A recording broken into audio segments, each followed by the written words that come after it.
Okay, I want to work through this problem that you guys have been discussing in the discussion board about is it worth the drive? So hopefully you've read through this already, and I'm going to try to address some of the things I've heard you guys discuss or read that you guys have discussed already on the discussion board and kind of guide you through how we would solve this problem in an organized way.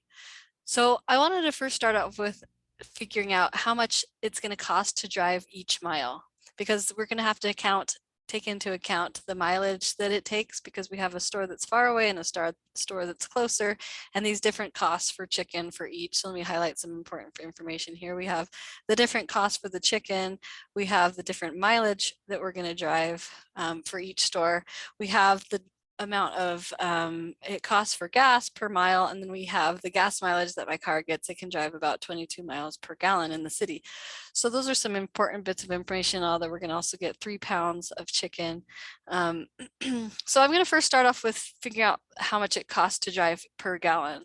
Or per mile, I'll say how much it costs to drive per mile. So I'm going to start off with this number right here, and I'm going to write a unit fraction out of that bit of information. Now I could write a unit fraction one of two ways. I could write the dollars on the top. I could say it costs $3.81 for every 1 gallon that I put in my car, or I could flip this thing over and I could actually write 1 gallon on top, and I could write the 1 gallon for every $3.81 on bottom. Either one of those is totally fine when writing a unit fraction with information, but I'm going to choose one of the two to use when I convert, because I want my final answer. What I'm trying to find here is the car gas cost. I want my cost to be in the numerator, and cost is money. So I'm going to use this one so that my cost will end up in the numerator. My dollar bill will end up in the numerator, and that's what I've written over here as my first fraction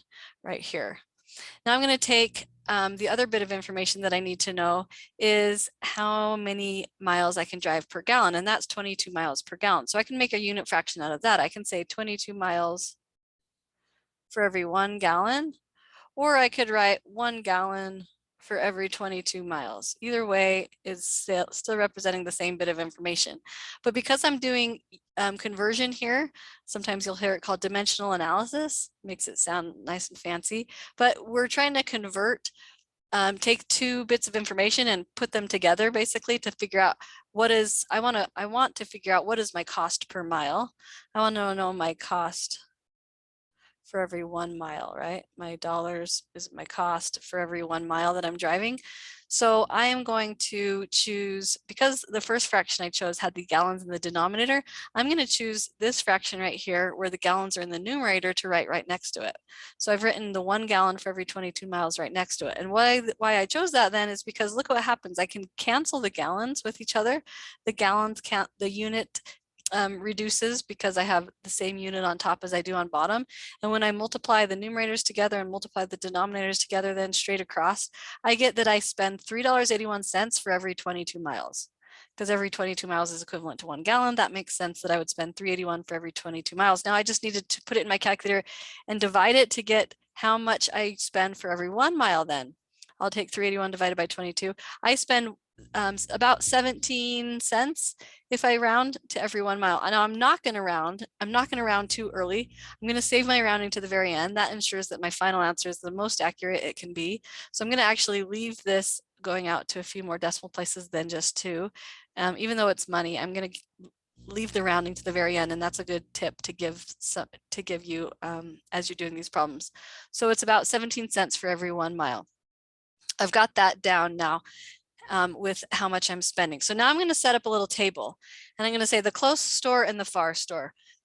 The cost of the chicken in each store is different. So I'm going to get 3 pounds in each. So 3 is similar in both of these rows, but the cost of the close store is $3.39 per pound, and this one is $2.89 per pound. So I'm going to, by the way, you could use unit conversion here too. I could say a pound, and this is $3.39 for every 1 pound. So you can see that the pounds cancel, and I'm just left with money in my numerator.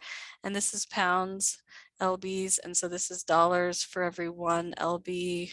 So the pounds cancel, and I'm just left with dollars in the numerator for my final answer. So we're even doing unit conversion right there. So the cost of the chicken is different. I can see just right off the bat that the close store, I'm going to be spending about $1.50 more than the far away store on the chicken alone. But then I have to consider, well, but if I'm driving closer, I'm saving money on gas. So how much will I save on gas? And will it overtake that amount of money that I'm saving on chicken by going to the far store that has it on sale? So now we need to consider how many miles I need to drive. Well, up here it said the store across town is 8.6 miles away, whereas the neighborhood store is 2.1 miles away. As I read your discussion, some people were forgetting the fact that we have to drive a round trip. We can't just drive to the store and consider those miles. We have to consider the miles all the way back as well. So I wrote here the round trip miles. I had to double each of these. 2.1 doubled is 4.2 and 8.6 doubled is 17.2. And I also doubled the minutes just for information's sake, how much time it takes to go to each and then drive back again. So remember, we have to do the round trip miles. Now the trip cost, I'm going to take the round trip miles and I'm going to multiply it by the cost that it takes me to drive every mile. We found up here that it's about 17 cents in gas that I spend for every mile that I drive. So I'm going to multiply that by the total round trip miles that I'm going to be driving for each one. I do that and I come up with the trip cost just for the gas alone. Just for the gas alone, and I can see, ooh, it's looking like the closer does save quite a bit of money in gas. So now we need to consider the total cost for each. So I kind of highlighted here, let me scroll out. You can see the green and the yellow. I'm going to add the green and the yellow. So the chicken cost plus the gas trip cost is going to equal my total cost for each one, 867 and then 297. Again, I'm not rounding too early. I'm going to save my rounding to the very end, but I get my two answers here. And now I can round. Now I can round to the nearest cent. So this will be 1165 if I round to the nearest cent. This will be 1090 if I round to the nearest cent. And I can subtract these two and I can actually find out that, look, the closer store ends up being cheaper, which is nice because it also saves me time. It saves me about a half hour in travel time as well. So just because something was on sale, it ended up not being worth it to go and spend the money. Now you might say, well, who would ever do this in the real world? This is just like to save 75 cents. They would spend all this time writing out the math.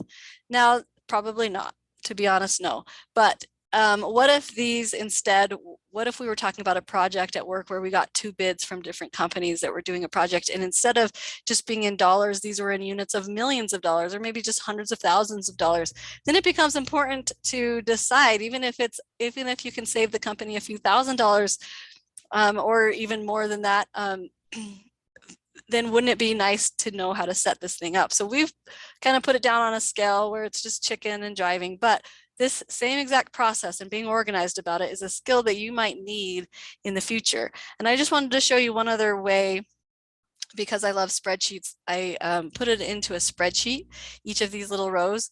And just to give you a little bit of familiarity with spreadsheets and how they work, it's not just a table where I plop numbers in where it makes it look nice and neat because it's typed rather than written on with my pencil.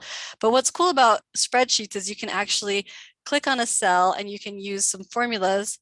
So I can click on this cell here where it says 1017 for the cost of chicken, and I can click up here to show where I got that number. And I didn't just type in the number $10.17. I actually typed a formula in that told this spreadsheet to multiply the pounds with the price, and that's what gave me that entry there. And same thing here, I click on there, I can say the pounds and the price, and that's what gave me that entry there. And then the round trip miles, I did type those numbers in. The cost to drive per mile, I typed that in because we figured that in. The trip cost, though, I again used a formula. So I took the round trip miles and I times it by the per mile cost to drive. And then the total cost, I again used a formula where I took the cost of the chicken and I added the cost of the trip. Now I could write another formula to find the difference. I could say equals, let's say this one minus this one, and that'll tell me the difference that it's going to be. Now what's cool about a spreadsheet then is because then I could change it. What if I was making a meal for a big extended family? Instead of 3 pounds of chicken, I actually had to get like 10 pounds of chicken. Then I can just quickly change that number, and as you saw, everything else changes along with it. So then I can see, ooh, now the close store actually ends up being a little bit more expensive because I'm buying so much more chicken. The close store ends up being a little bit more expensive, in fact, by $2. Maybe I had to buy 20 pounds of chicken. how much would that save now? Now it would save $7 to go to the farther away store. So you can imagine, again, we're just in units of dollars and cents here, but if we were in units of thousands or millions working on a big project at work, this could make a big difference. And this is a fun little, I like the spreadsheet way of doing it, because then I don't have to recalculate everything on my own. The spreadsheet can do it for me. So anyway, that's just a little extension on that problem to think about.